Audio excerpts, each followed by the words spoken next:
Well, it was a storm for the record book. Superstorm Sandy, its powerful wallop devastating parts of the East Coast, and it may have been just a Category 1 hurricane, right? Just a Category 1. But remember this warning from our very own Janice Dean?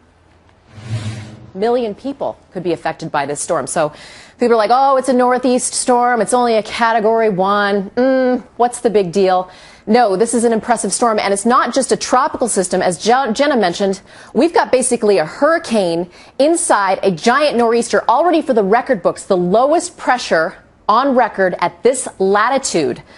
So that is impressive. And what pressure means, the lower it goes, the stronger the storm that we are dealing with. I don't know if you remember this, but at that time when Janice was giving us that forecast, it was going back and forth. Is it a hurricane? Is it not a hurricane? Is it a hurricane? Well, now the National Hurricane Center is taking a lot of heat because it didn't issue hurricane watches and warnings. So the center has proposed some changes to its criteria for storm warnings for everybody because of this one storm on the East Coast. What does this all mean, really? Janice Dean is here.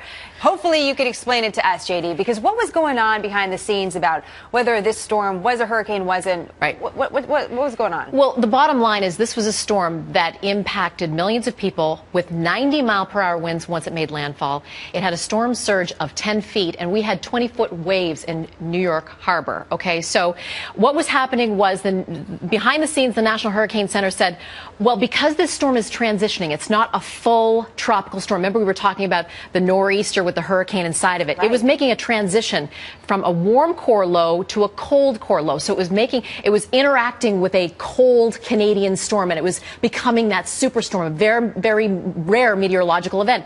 This is historic. We've never had something like this making landfall. So the National Hurricane Center was saying, well, scientifically, it's not a hurricane, so we can't, in good faith, issue hurricane watches and warnings. So let me stop you there, because you're one weather forecaster, the best weather forecaster, by the way, in the entire country. Of course, I am a little biased, but let's just say that there's thousands, though, of weather forecasters up and along the East Coast that were getting these messages every, half an hour from the National Hurricane Center. And what were they getting into their newsroom, and how did that impact their telling of the story? Well, what happened was the National Hurricane Center decided that once the storm moved north of North Carolina, it was up to the local offices across the Northeast to really take over with the storm advisories.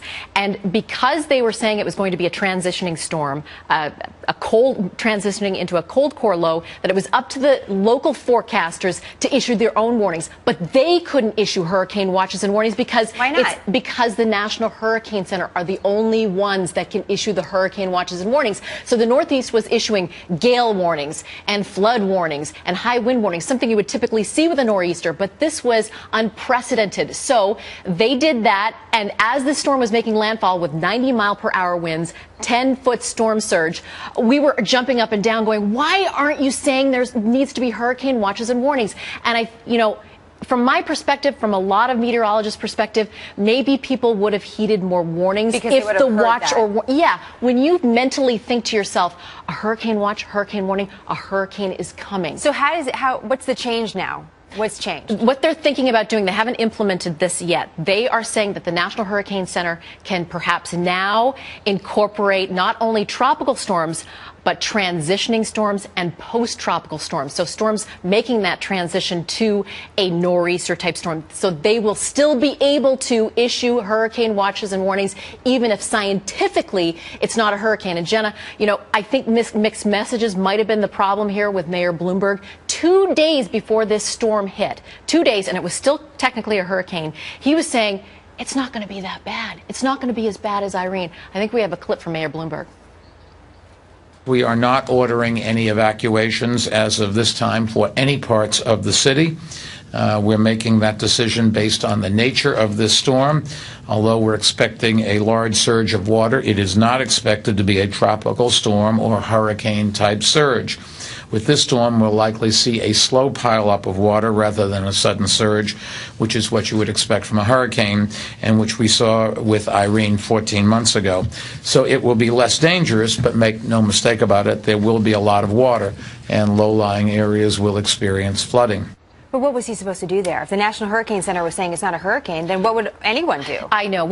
as meteorologists, we were pulling our hair out, going, we have been saying for a week that this was going to be an epic storm. So I don't know what information he was going with, but I'm just going to say the fact that there were no hurricane watches and warnings may have played into him downplaying it. Now, later on, he started to say, okay, this is a serious situation, but that was 2 days before this storm hit. We were saying a week before that this was going to be a big deal. Well, it's interesting to see how one event may change the entire system. So we'll continue to watch that because it affects all storms, wherever they are in the country. We learned from our mistakes and the hard way at some point. Janice, thank you. You're welcome. We appreciate that. John? Bloomberg, the guy who set up those information terminals, he can't have a hotline to Janice Dean's place? I mean, come on, let's get him a red phone. I'm in. Do it. Okay. Let's do it. You can take those 3 a.m. phone calls from the mayor of New York.